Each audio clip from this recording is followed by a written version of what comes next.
Tanse, Jenny Laderoute nitsikason. Kwagit Lake Alberta hohtinia. We had to moyano he. Kayas kagipiawas si wian. Wimstahikwe matuniniksksin. 1950s, 1960s kagi awas si wian. Kwe matunim mstahipitos kisip matsananoon. Kuneuhe itihtamaan oskayak tagihpihtahkwa. Iguspi gift lake matunik kihtamagan. Mui mihti tuota hei sinuak kuhtiwiguak ngisksin tansi gisnaguak. Minaunu tahi huigit. Matunti kwantiti sagak muistakagi huigiak. Maga ngihmio ayanan. Tapoy kihtimaksuak ay sinuak magmin kisuhkatuskiwak. Kihmiui tihtuak. Kihmisuhkamatuak. Matune gift lake. Kihmioasan. Makwaindu hayanan no anoskaya kahkiakweka wechasik. Waskutip tsagana. Gimuste poninan. Makwaindu hayanan umaikuh kahisa uyak tasiwip tamat. Tapik squatist. Makwaindu hayanan tagahanawapah tamak. Mahtansi itahkamgak utih nimtaw. Apawas kataskamk. Iguahmina. Aya matune pito sikiguaya kagi tutameh kuma tisip maachahok. Maachaga nipaksimon tamiwih tamikuhe achamonah kayayan. Hi, my name is Jen Laderoute and I'm from Gift Lake, Alberta. I'm telling stories on YouTube about stories from my childhood, the memories I have, and I remember a lot. I was a child in the 1950s, 1960s, and at the time, Gift Lake was a tiny, poor, isolated community in the north. We had no access to modern amenities. Communication was practically nothing. We had radios. That was the only form of communication that we had. And I remember our radio was the kind that you hook up to a car battery. So we didn't really know what was going on in the world. But life was good. We lived out in the bush, middle of nowhere, but we were good. We were okay.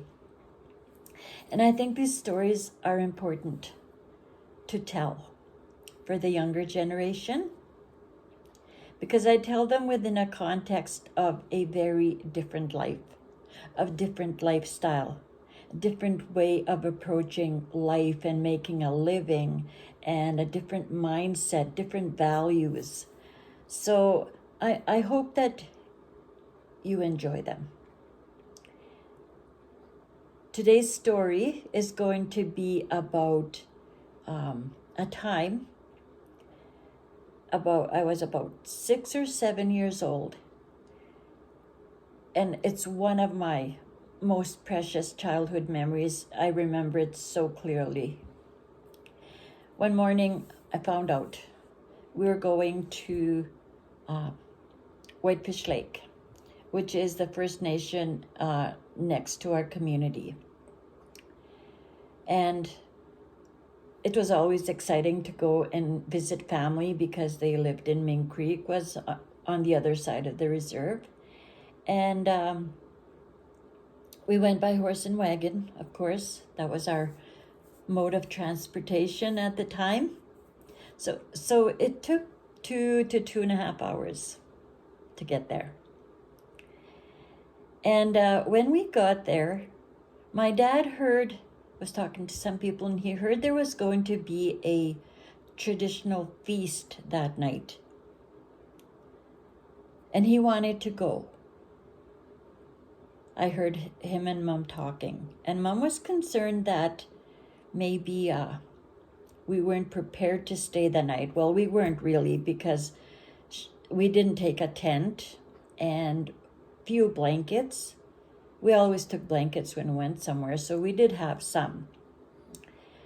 Anyway, we journeyed on to see family, and then later that afternoon, Dad must have talked Mom into staying for the feast, which is called, in Cree, it's called Wihkohton.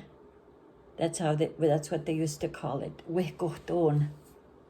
And a traditional feast was held to honor someone or people who have passed on. And something like the round dances, the memorial round dances they have today, but it was different, and I will talk about that. I had never been to a Wihkohton before. And I was very excited, looking forward to it, because I knew there was dancing involved and there would be a meal. So on our way, long before we arrived, we heard the drums. I never heard them before either. So when we arrived there was a lot of people milling about, visiting. There was a huge tent. A tent, but something like a teepee. It had a big opening on top, and it was oval in shape. And could hear the drums in there. So we went in. Of course, as kids, we weren't allowed to play outside while our parents went in. We had to stay with them. And when we walked in, I was so amazed, because there was a big blazing fire, a long fire in the middle of this teepee tent. And people were dancing around and around that fire. And each person dancing was carrying something that must have been of spiritual significance to them. And so we found a place and sat as a family. My mom and dad didn't dance, but I had an auntie that was dancing. I was fascinated by the drums and the singing.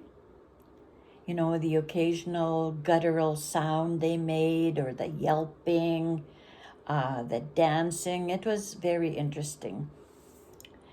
And we fell asleep, though. It was, late evening. So I know I fell asleep. I think some of my siblings did too. And then my mom woke us up,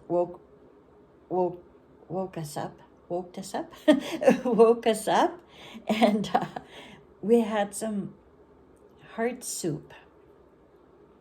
That was what they served at feasts. Heart soup, like moose heart soup. We must have had something else, but that was what I remember eating.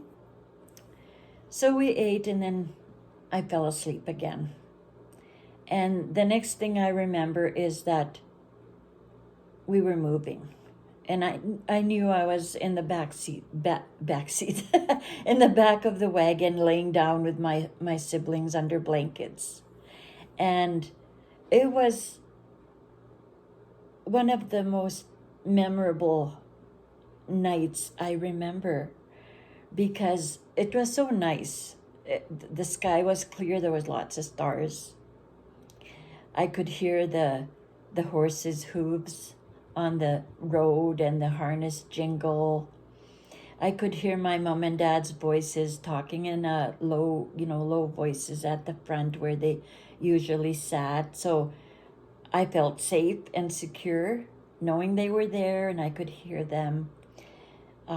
Hearing the sounds of nature, like I heard an owl and there was I heard some coyotes howling in the distance.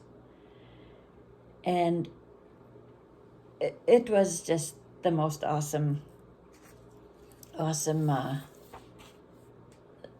night, because I kind of worried, are the horses going to find their way home?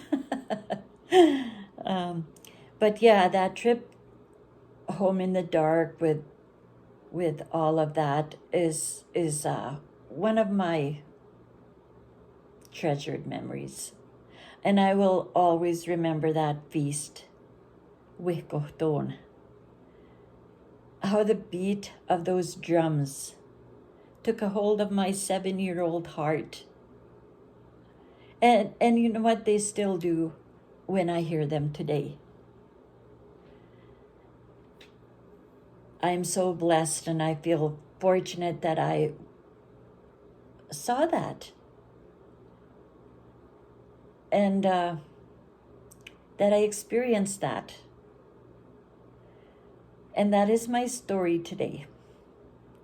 I hope you enjoyed it. Igusimaga.